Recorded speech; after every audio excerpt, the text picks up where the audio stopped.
guys! Welcome back! Another day! Another week! Dito tayo sa Shore 2 Residences. So ngayon guys, meron tayong natanggap dito na unit na gusto nila daw ipa-interior. So, paayos for Airbnb setup. So ngayon, check muna natin yung situation ng unit bago natin ayusin. Kaya halika.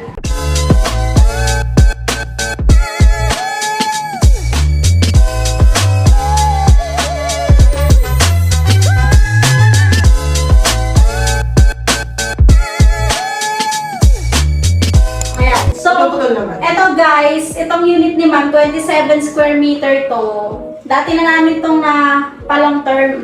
Pero ngayon, gusto niya na ipa-Airbnb, tsaka ipaayos. So ngayon, ang problem namin, madaming ipis.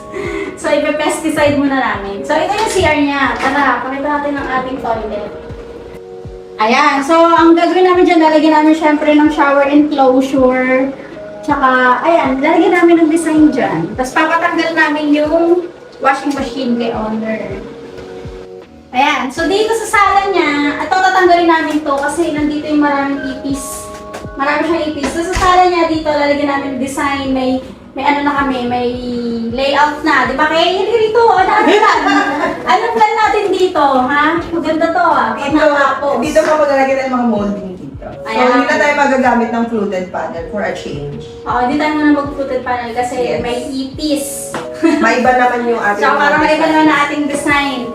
Tapos ito, yan. So, ito yung ating dining area. Papalitan natin to, di ba? Yes po. Ito mapapalitan natin sa owner kasi ano na siya, outdated na yung design niya. So, palitan natin ng maganda. So, ang kukunin ni owner dito, yung washing machine, yung dining table. Ito rin yung sofa bed. Sofa bed. Tingnan mo. Papalitan natin yung sofa bed. Ang ating sofa bed na luma-luma na, galing pa. Ginamit pa ng long term.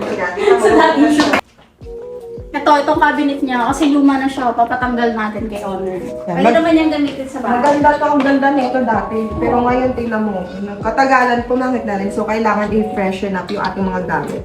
Sa mga unit owner na gusto magpa-staycation, yung mga lumang gamit, kailangan po natin syempre tanggalin din. Hindi din basta pwedeng, yun na yun na lang yung gamitin. Kailangan din natin ayusin talaga yung unit. Para syempre, pag guest, pleasant naman tingnan. Tsaka talagang worth it ang Airbnb, yes. Diba? Tapos itong bed niya, ito mareretain to kasi maganda yung bed niya. Tingnan mo naman, ang ganda ng bed. Diba? Yung mga kortina, ganda rin. Yung curtain, papaltan din. Tapos yung view natin, may view pala tayo dito ng Ang view natin, ano ba yun? Makapagali. Ano ang building yan? Ano yan, Six Senses. Tapos ito, Mactan Tower, ay Federal Land na project. Federal Land. Tapos ang Makapagal view to. Ayan, so ito, yan, ang dami natin ayusin. Tatanggalin natin to. Tapos ayusin natin lahat dito. Pipinturahan natin. Tapos itong TV rin. Ay, bago yan, mga bagong bili ko yan eh. Yung dati attorney, yung attorney na ganyan. Okay. Bago yan. Bago yan. Oo, kasi di ba nag-request dati na This is 43 inches TV.